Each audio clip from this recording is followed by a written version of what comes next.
Cat എന്ന വിശ്വാസ പഠന ശിബിരത്തിലേക്ക് എല്ലാവരെയും സ്നേഹപൂർവ്വം സ്വാഗതം ചെയ്യുന്നു. ഈ എപ്പിസോഡിൽ വിശുദ്ധ ഗ്രന്ഥത്തെക്കുറിച്ചാണ് നമ്മൾ ചർച്ചകൾ ചെയ്യുന്നത്. വിശുദ്ധ ഗ്രന്ഥത്തെക്കുറിച്ച് ചർച്ചകൾക്ക് വേണ്ടിയും സംശയ നിവാരണങ്ങൾക്ക് നേതൃത്വം നൽകുവാൻ വേണ്ടിയും ഇന്ന് എത്തിയിരിക്കുന്നത് ഭാരത കത്തോലിക്ക മെത്രാൻ സമിതിയുടെ ദൈവശാസ്ത്ര കമ്മീഷൻ സെക്രട്ടറിയായ ജോസഫ് പാംബ്ലാനിയച്ചനാണ്. പാംബ്ലാനിയച്ചനെ സ്നേഹപൂർവ്വം സ്വാഗതം ചെയ്യുന്നു. വിശ്വാസത്തെക്കുറിച്ച് കൂടുതൽ മനസ്സിലാക്കുവാനും സംശയങ്ങൾ ചോദിക്കുവാനും വിശ്വാസാനുഭവം ജീവിതത്തിൽ പ്രാവർത്തികമാക്കുവാൻ വേണ്ടി എത്തിയിരിക്കുന്നത് ആലക്കോട് ഫൊറോനയിലെ KCYM-ലെ പ്രവർത്തകരാണ്. നിങ്ങളെയും സ്നേഹപൂർവ്വം സ്വാഗതം ചെയ്യുന്നു. ഈ വിഷയത്തെക്കുറിച്ച് കൂടുതൽ ചർച്ചകൾ നടത്തുവാനും അവതരിപ്പിക്കുവാനും പാംബ്ലാനിയച്ചനെ സ്നേഹപൂർവ്വം സ്വാഗതം ചെയ്യുന്നു. സഭയുടെ സാർവത്രിക മതബോധന ഗ്രന്ഥം, അതാണ് നമ്മുടെ പഠന വിഷയം എന്ന് നിങ്ങൾക്കറിയാം അല്ലേ? കഴിഞ്ഞ ക്ലാസ്സുകളിൽ നാം വിശദമായി ഇതിൻ്റെ ആദ്യ ഭാഗങ്ങൾ പഠിച്ചു കഴിഞ്ഞു. ദൈവിക വെളിപാടിനെക്കുറിച്ച്, ആ വെളിപാട് എപ്രകാരമാണ് സഭയിലൂടെ കൈമാറ്റം ചെയ്യപ്പെടുന്നത് തുടങ്ങിയ വസ്തുതകളാണ് നമ്മൾ പഠിച്ചു കഴിഞ്ഞത്. രണ്ടാം അധ്യായത്തിൻ്റെ അവസാന ഭാഗമാണ് ഇന്ന് നമ്മൾ പഠിക്കുക. അതായത് വിശുദ്ധ ഗ്രന്ഥത്തെക്കുറിച്ചുള്ള സഭയുടെ കാഴ്ചപ്പാടുകൾ. നമുക്കറിയാം, നമ്മുടെ വിശ്വാസത്തിൻ്റെ അടിസ്ഥാനമായി നമ്മൾ സ്വീകരിക്കുന്നത് വിശുദ്ധ ഗ്രന്ഥവും സഭാ പാരമ്പര്യവുമാണ് എന്ന് കഴിഞ്ഞ ക്ലാസ്സുകളിൽ നാം മനസ്സിലാക്കിയുണ്ടായി അല്ലേ? ഇന്ന് നമ്മൾ പഠിക്കുക ഈ വിശുദ്ധ ഗ്രന്ഥം എങ്ങനെ രൂപം കൊണ്ടു എന്നുള്ള സത്യത്തെക്കുറിച്ചാണ്. നമുക്കറിയാം, ദൈവം ഇങ്ങനെയൊരു പുസ്തകം എഴുതി നമ്മുടെ കയ്യിൽ തന്നതല്ല. അങ്ങനെ ഒരു പുസ്തകം തന്നിരുന്നോ? ബൈബിളിൽ എത്ര പുസ്തകങ്ങളുണ്ട്? നിങ്ങൾ യുവജനങ്ങൾക്ക് ഇതിനെക്കുറിച്ചൊക്കെ നല്ല പരിജ്ഞാനമുണ്ട് എന്നെനിക്കറിയാം. നിങ്ങളെ പരീക്ഷിക്കാൻ വേണ്ടിയല്ല ഞാൻ ചോദിക്കുന്നത്. നമ്മുടെ പ്രേക്ഷകരിൽ ചിലർക്കെങ്കിലും സംശയം ഉണ്ടെങ്കിൽ അതിനു വേണ്ടിയാണ് ചോദിക്കും. ബൈബിളിൽ എത്ര പുസ്തകങ്ങളുണ്ട്? 73 പുസ്തകങ്ങളുണ്ട്. അതിൽ പഴയ നിയമത്തിൽ 46 പുസ്തകങ്ങൾ അല്ലേ? പുതിയ നിയമത്തിൽ അപ്പോൾ 73-ന് 46 കുറച്ചാൽ ശേഷിക്കുന്ന പുതിയ നിയമമാണ്. എത്രയാണ്? 27 പുസ്തകങ്ങൾ. അപ്പോൾ നിങ്ങളെ പ്രത്യേകിച്ച് പഠിപ്പിക്കേണ്ട കാര്യമില്ല. നിങ്ങളിതെല്ലാം പഠിച്ചവരാണ് എന്ന് ഇതിനാൽ തന്നെ തെളിയിച്ചു കഴിഞ്ഞു. നിങ്ങൾ എന്നെ ചോദ്യം ചോദിച്ച് ബുദ്ധിമുട്ടിക്കാൻ വേണ്ടി വന്നവരാണ് എന്നെനിക്ക് മനസ്സിലാകുന്നുണ്ട്.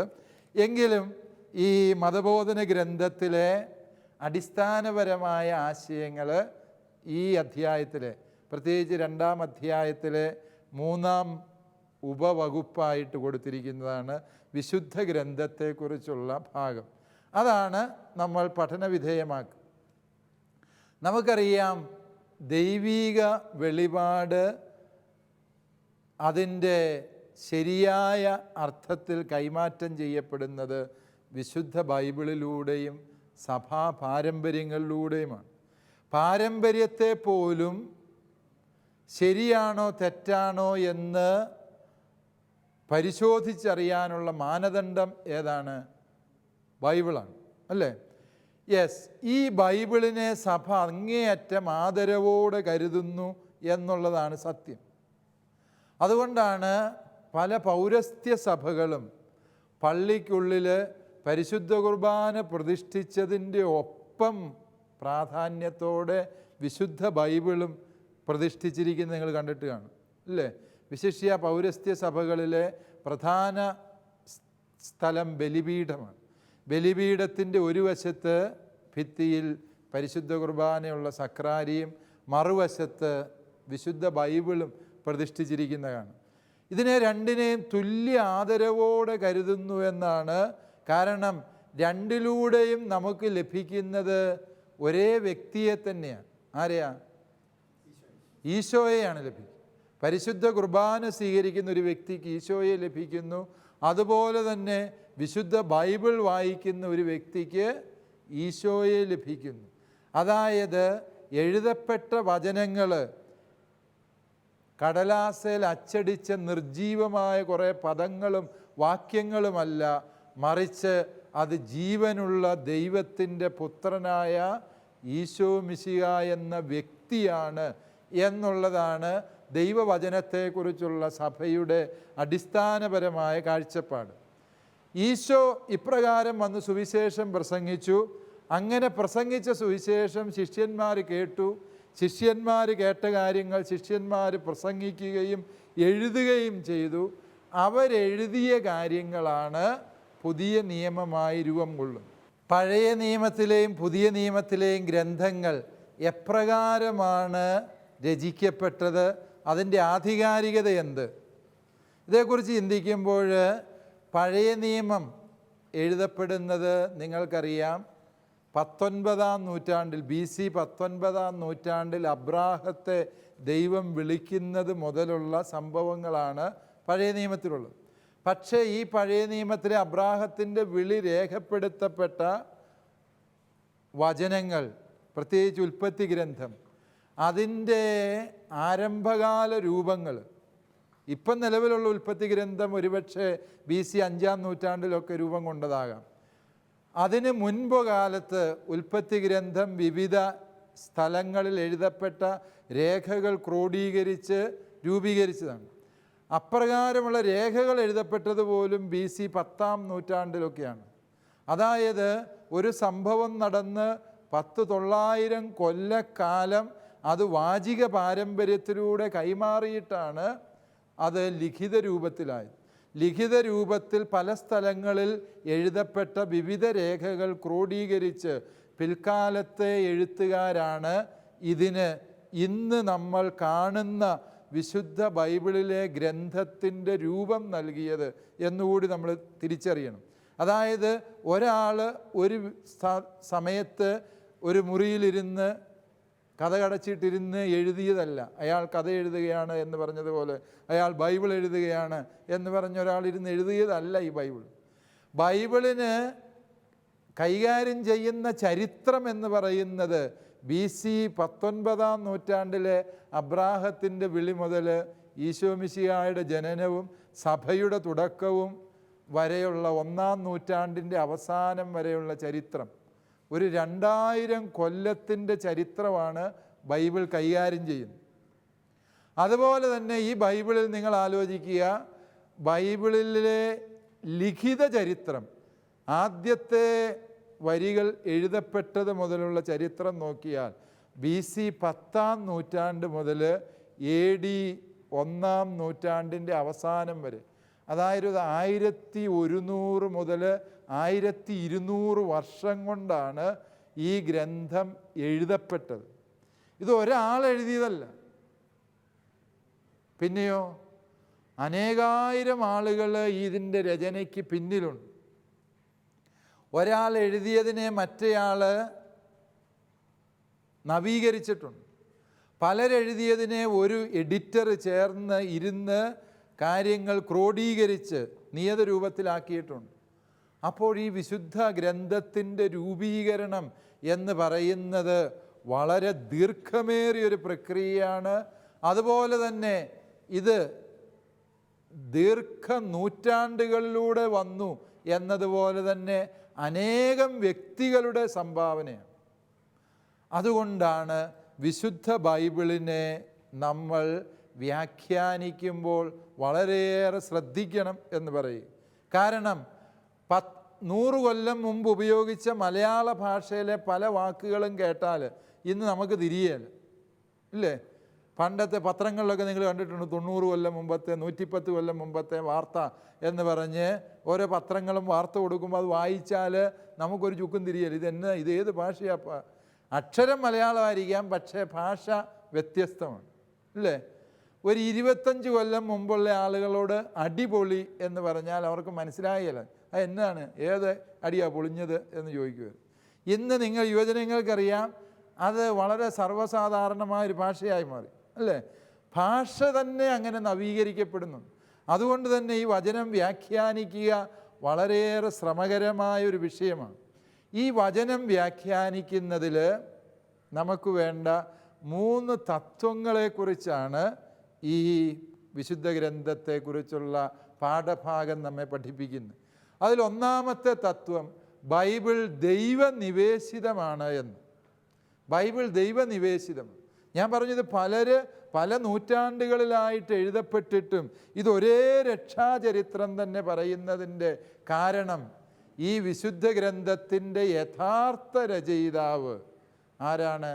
പരിശുദ്ധാത്മാവായ ദൈവമാണ്. പരിശുദ്ധാത്മാവായ ദൈവം കാലാകാലങ്ങളിൽ വിശുദ്ധ ഗ്രന്ഥ എഴുത്തുകാരെ സമീപിക്കുകയും അവരെ പ്രചോദിപ്പിക്കുകയും അവരുടെ ബുദ്ധിയെ പ്രകാശിപ്പിക്കുകയും ചെയ്തതിൻ്റെ ഫലമായിട്ടാണ് അവർ ഈ ഗ്രന്ഥം രചിച്ചത്. അതുകൊണ്ടാണ് രണ്ടാം വത്തിക്കാൻ കൗൺസിൽ ദൈവനിവേശനത്തെ നിർവചിക്കുന്നത്.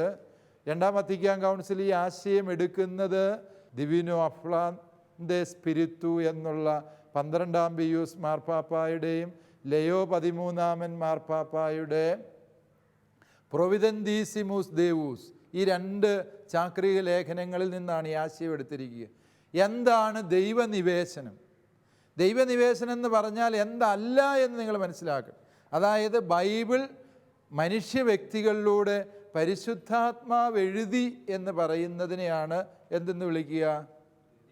ദൈവനിവേശനം. യെസ്, ദൈവനിവേശനം എന്ന് പറഞ്ഞാൽ മനുഷ്യ വ്യക്തികളിലൂടെ പരിശുദ്ധാരൂപി വിശുദ്ധ ബൈബിൾ എഴുതി എന്ന് പറയുന്ന പ്രക്രിയയാണ്. ഓക്കെ, ഇനി ഇതെങ്ങനെ എഴുതിയത്?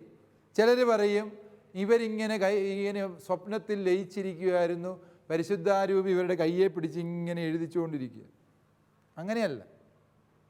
ചിലർ പറയും കേട്ടെഴുത്ത് സിദ്ധാന്തം എന്ന് പറയും. അതായത് ഒരു ബോസ് സെക്രട്ടറിക്ക് ഡിക്റ്റേറ്റ് ചെയ്ത് കൊടുക്കാറുണ്ട് അല്ലേ? Cordial greetings from our firm and this is to write you എന്നും പറഞ്ഞ് ഇങ്ങനെ ഡിക്റ്റേറ്റ് ചെയ്ത് കൊടുക്കും. ഈ സെക്രട്ടറി ഇത് പിരിവിരാ ടൈപ്പ് ചെയ്ത് വെക്കും. അങ്ങനെ പരിശുദ്ധാരൂപി പറഞ്ഞത് മാത്രം കേട്ട് ഇവരിങ്ങനെ ടൈപ്പ് ചെയ്തോ കൈകൊണ്ട് എഴുതിയോ തീർത്തതാണ് വിശുദ്ധ ഗ്രന്ഥം എന്ന് പറയുന്നതാണ് ഈ കേട്ടെഴുത്ത് സിദ്ധാന്തം. മറ്റൊരു സിദ്ധാന്തം പറയുന്നുണ്ട് ദൈവം അങ്ങ് ആവേശിച്ചു.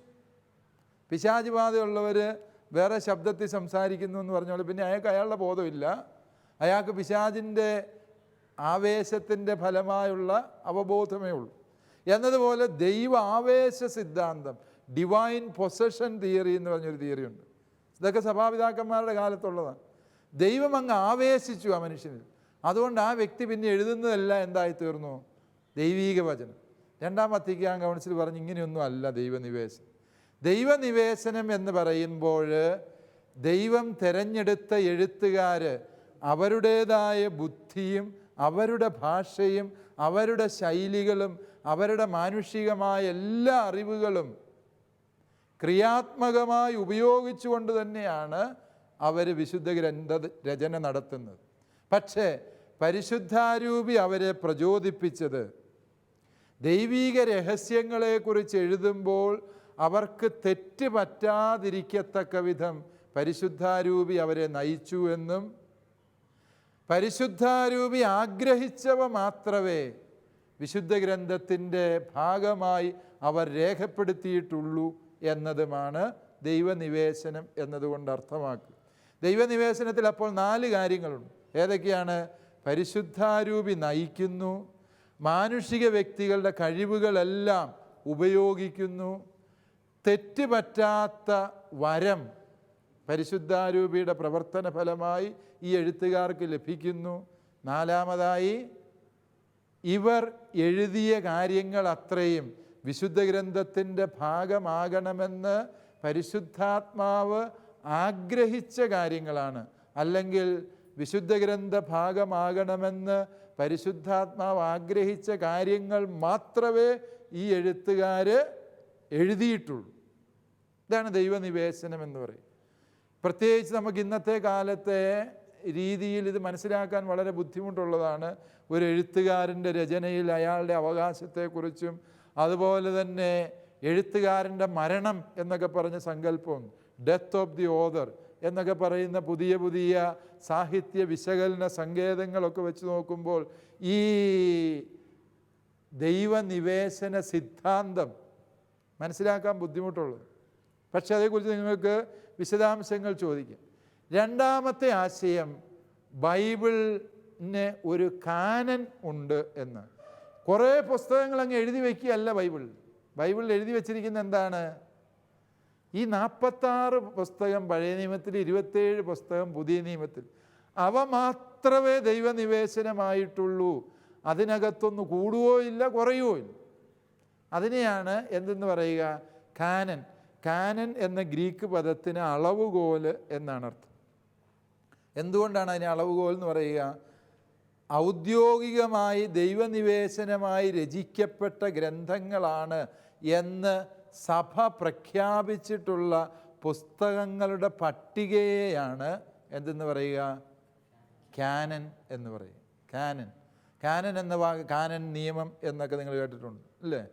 കാനൻ എന്ന് പറയുമ്പോൾ ഉദ്ദേശിക്കുന്ന, ബൈബിളിനെ സംബന്ധിച്ച് കാനൻ എന്ന് പറഞ്ഞാൽ പരിശുദ്ധാരൂപിയുടെ പ്രചോദനത്താൽ എഴുതപ്പെട്ട ഗ്രന്ഥം എന്ന് സഭ ഔദ്യോഗികമായി പ്രഖ്യാപിച്ചിട്ടുള്ള പുസ്തകങ്ങളുടെ പട്ടികയെയാണ് കാനൻ എന്ന് പറയുക.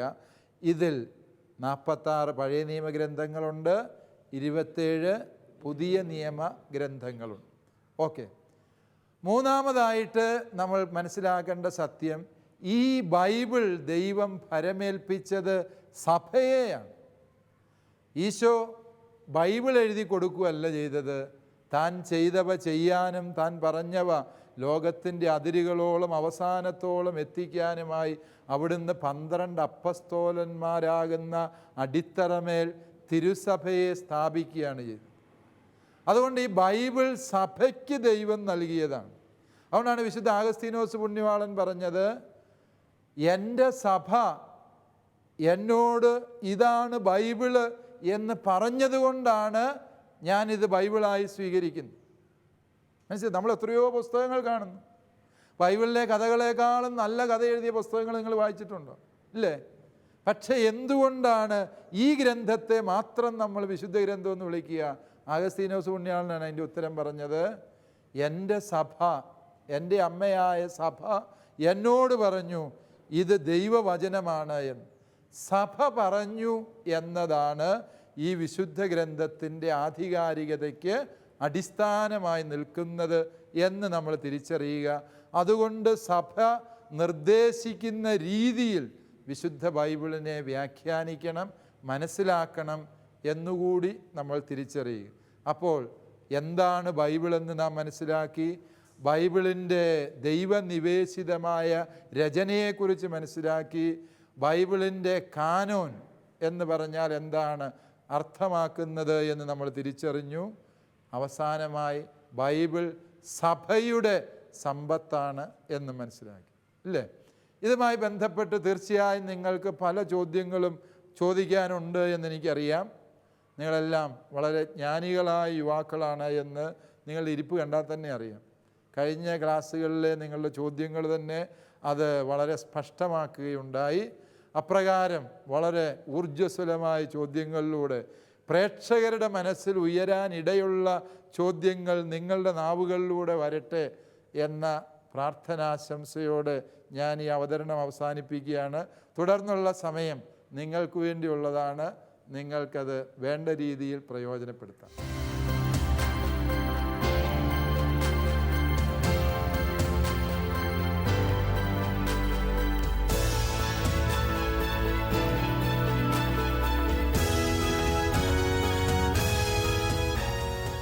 ചർച്ചകളൊക്കെ നന്നായി നടത്തിക്കാണുമല്ലോ അല്ലേ? തീർച്ചയായും സംശയങ്ങളൊക്കെ ചോദിക്കാൻ നമ്മൾ റെഡിയായിരിക്കുകയാണ്.